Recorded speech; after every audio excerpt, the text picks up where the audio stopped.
Halo Sobat Bisa Sukses. Ikan sidat adalah jenis ikan yang banyak ditemukan di Laut Utara Jepang. Bentuknya panjang, hampir sama dengan belut. Hanya saja sidat merupakan golongan ikan Anguillidae dan memiliki sirip di sampingnya. Ikan sidat digemari banyak orang dan merupakan bahan dasar dari beragam hidangan makanan.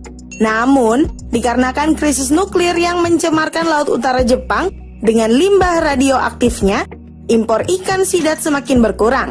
Hasilnya, permintaan ikan sidat yang melonjak tidak tertangani.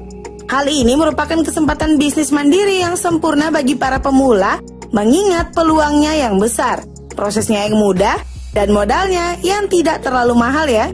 Tertarik dengan budidaya ikan sidat? Yuk temukan jawabannya dengan menonton video ini hingga selesai. Potensi dan keuntungan budidaya sidat di Indonesia. Hasil ikan sidat yang dipanen kedua negara tersebut diimpor ke Jepang dan Korea Selatan sebanyak hampir 500.000 ton per tahunnya. Jumlah besar ini ternyata masih belum cukup untuk memenuhi permintaan ikan sidat yang semakin bertambah di pasaran. Di sisi lain, limbah yang semakin mengotori lautan Vietnam dan Cina pun semakin bertambah seiring perkembangan industri. Alhasil, produksi ikan sidat pun berkurang ya.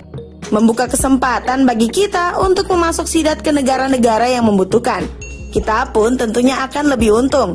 Selain permintaan pasar yang semakin tinggi, keuntungan budidaya ikan sidat lainnya adalah prosesnya yang mudah dijalani. Kamu bisa melakukan budidaya sidat pada kolam terpal di rumah, sama seperti ikan-ikan lainnya. Selain itu, ikan sidat juga mudah dirawat. Jenisnya yang tidak membutuhkan perawatan spesial seperti ikan nila atau gurame yang tergolong jenis ikan sensitif. Berikut adalah langkah-langkah cara budidaya ikan sidat di rumah. Sebelumnya subscribe dulu ya channel Bisa Sukses dan nyalain tombol loncengnya agar tidak ketinggalan video terbaru dari channel ini. Yang harus kamu lakukan saat memutuskan budidaya ikan sidat adalah: yang pertama, mempersiapkan kolam untuk budidaya ikan sidat. Ikan sidat bisa tumbuh besar di kolam tanah, terpal, atau beton. Semuanya tergantung modal yang kamu punya. Apapun jenis kolamnya, hal yang harus kamu perhatikan adalah sirkulasi air dan aerasi yang harus terus-menerus berjalan. Kebanyakan petani ikan sidat menggunakan kolam beton karena sifatnya yang lebih mudah dikontrol. Kolam terpal dapat menyesuaikan suhu di sekitarnya dan membuat kolam menjadi habitat yang nyaman untuk sidat. Yang kedua, menjaga suhu kolam budidaya ikan sidat. Agar ikan tumbuh sehat dan segar, suhu kolam harus dijaga. Suhu kolam ikan sidat yang optimal berada pada 28 sampai 32 derajat Celcius.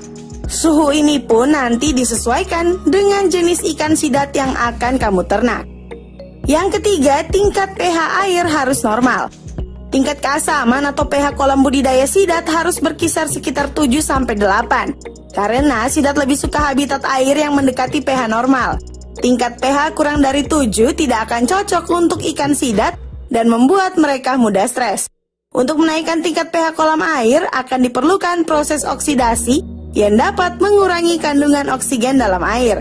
Kandungan oksigen kolam ikan sidat juga perlu diperhatikan ya.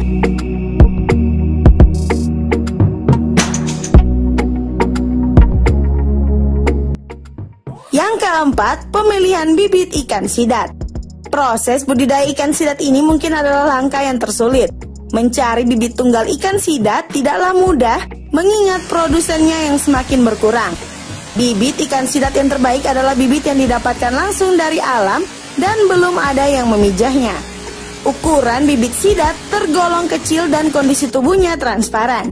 Dewasa ini kamu bisa menemukan bibit sidat lewat jual beli ikan online ya. Yang kelima, pakan ikan sidat. Pakan sidat merupakan faktor penting dalam cara ternak ikan sidat. Pakan yang dipilih bisa berupa pakan alami atau pakan buatan.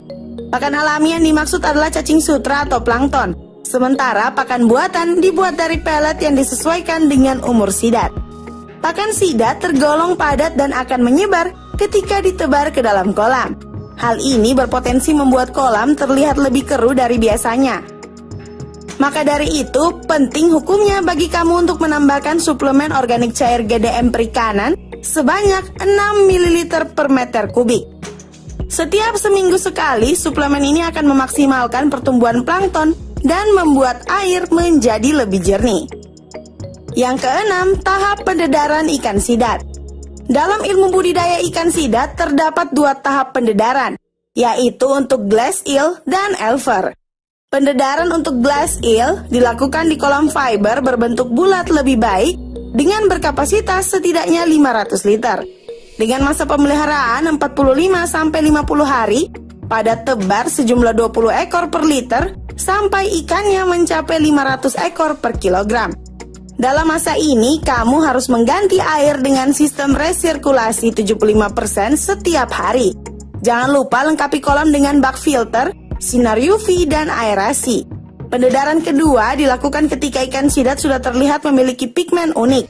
Tahap ini biasanya dilakukan ketika umur ikan 3 bulan atau bobotnya mencapai 50 ekor per kilogram. Pergantian air pendedaran kedua dilakukan dengan sistem resirkulasi air 30% setiap harinya. Yang ketujuh, proses panen ikan sidat. Nah, akhirnya kita sampai pada tahap terakhir budidaya ikan sidat. Ikan sidat sudah boleh dipanen ketika ukurannya mencapai 180-230 gram per ekor. Kamu bisa melakukan panen ikan sidat secara serentak atau secara bertahap satu demi satu. Apabila kamu memilih cara bertahap, kamu bisa memanen ikan sidat dengan cara dipancing menggunakan pakan pelet. Hal ini lebih mudah dibandingkan dengan masuk ke dalam kolam dan mencoba menangkapnya dengan tangan kosong ya sobat. Sementara itu, bagi kamu yang memilih panen serentak, sebelum dipanen, kolam harus dikurangi airnya sampai badan ikan sidat terlihat. Giring ikan ke bak penampungan dan pisahkan berdasarkan ukuran untuk dijual. Nah, itulah tadi informasi yang dapat kami berikan seputar cara budidaya ikan sidat. Jika sobat memiliki pengalaman tentang hal ini, silahkan tulis di kolom komentar di bawah ini ya. Sampai jumpa, bye-bye.